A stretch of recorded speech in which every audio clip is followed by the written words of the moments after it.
대한민국 헌법이 항상 옳았던 것은 아닙니다. 우리 헌법이 부끄럽게도 독재 정권을 수단화 합리화하는 데 악용되기도 했습니다.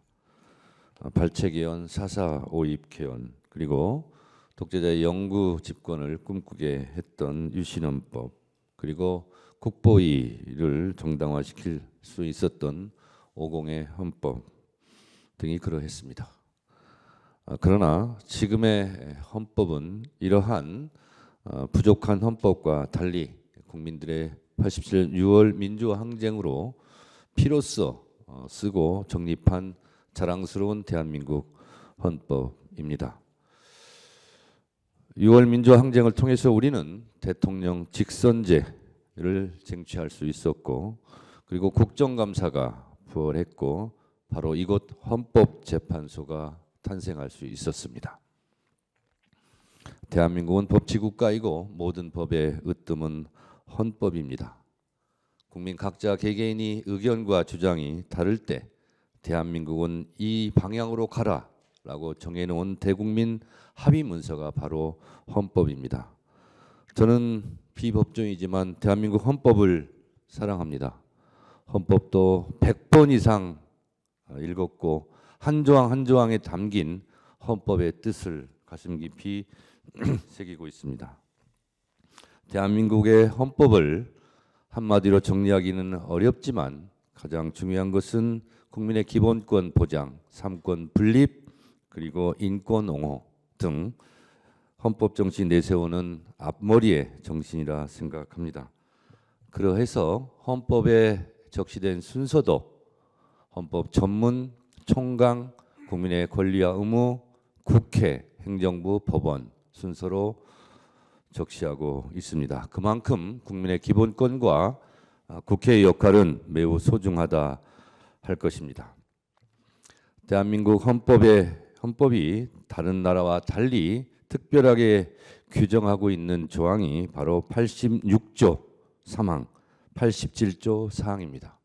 현역 군인은 국무총리가 될 수 없고 현역 군인은 국무위원이 될 수 없다는 조항입니다. 그만큼 우리 헌법은 군부 독재의 아픈 역사를 치유하기 위해서 전 국민이 노력해서 피로 써서 만든 조항들이 헌법 곳곳에 있습니다. 대한민국 헌법 제77조 1항은 전시, 사변, 국가 비상사태가 아니라면 계엄을 선포할 수 없다고 되어 있습니다.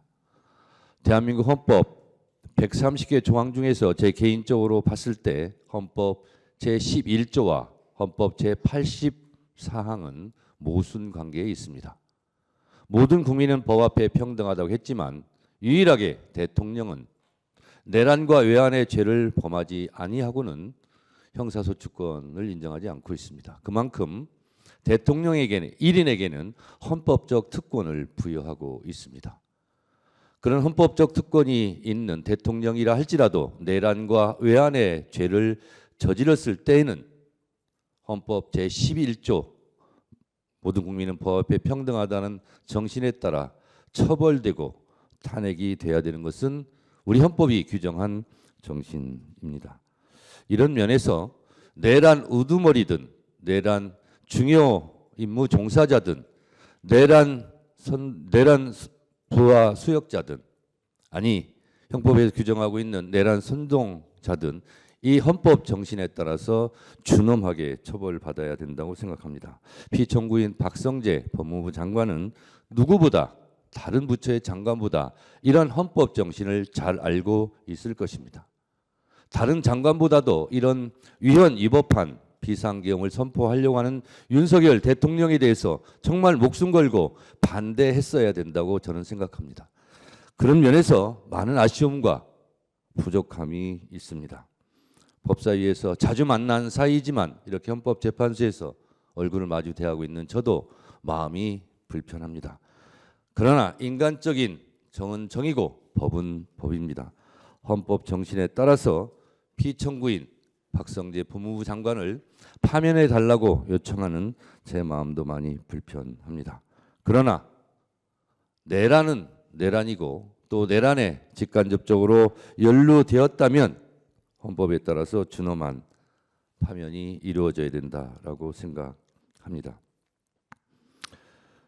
국회에서의 증언감정법 제4조 1항은 직무상 비밀이라고 하여 자료를 제출을 거부할 수 없다라고 분명하게 법적으로 못 박아놓고 있습니다. 다만 군사, 외교 등에 관한 것은 예외로 그 부처 장관이 성명을 하였을 경우는 예외를 한다고 되어 있습니다. 비단 법무부 장관뿐만 아니라 다른 부처 장관들에게도 제가 법사위에서 여러 차례 묻습니다. 검찰총장 인사청문회 때도 물었습니다. 자료 제출을 하지 않아서 그 본인에 대한 자료가 군사에 관련된 거냐? 아니다. 외교에 관련된 거냐? 아니다. 북한에 관련된 거냐? 아니다. 아니라면서 왜 안 내냐? 그럴 때마다 이러저런 핑계를 대고 자료 제출에 응하지 않고 있습니다. 이것이 국회의 관행으로 자리 잡고 법률보다 더 위력한 권위를 갖는다면 헌법에서 규정한 국회의 권위는 과연 어디에서 찾을 수 있겠습니까? 그것을 헌법재판소에서 바로잡아 주시기 바랍니다.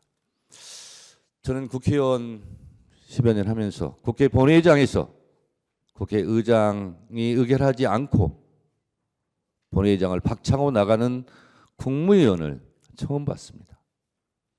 국회는 국회 개인에 대한 명예와 개인에 대한 체면이 중요한 것이 아니라 헌법기관으로서 국회의 역할이 있는 것이고 행정부의 국무위원들은 또 헌법과 법률이 정한 범위 내에서의 권한과 태도가 있을 것입니다. 공무원은 국민에 대해서 무한한 봉사자라고 헌법에서 규정하고 있고 성실 의무, 정치적 중립 의무도 다 헌법과 법률에서 정한 지켜야 될 규범입니다. 이러한 사실을 명백하게 인지하였을 법무부 장관이 헌법과 법률에 위배되는 그런 행위를 하였을 때 과연 그것을 제지하고 헌법에 맞게 언행을 하라고 판결할 수 있는 곳은 헌법재판소가 유일합니다. 나라가 매우 혼란스럽고 불안과 공포 속에서 하루하루 국민들의 삶이 허리가 꺾여가고 있습니다. 우리 헌법재판관님들께서도 너무나 잘 인지하고 목도하고 계시다시피 헌법재판소로 이곳을 둘러싼 수많은 혼란과 갈등이 존재합니다. 그것이 눈에 보이는 헌법재판소를 둘러싼 갈등만이 있겠습니까? 지금 대한민국 곳곳에서 전 국민이 대통령 윤석열의 내란 사태로 그 이후로 너무나 심한 고통과 스트레스를 받고 있는 것을 너무나 잘 알고 계실 겁니다. 사실 오늘 법무부 장관 박성재 피청구인에 대한 탄핵 심판이지만 온 국민은 내란 우두머리 피의자 윤석열 대통령에 대한 탄핵 심판 선고일이 언제일지 그것이 가장 큰 관심사일 것입니다.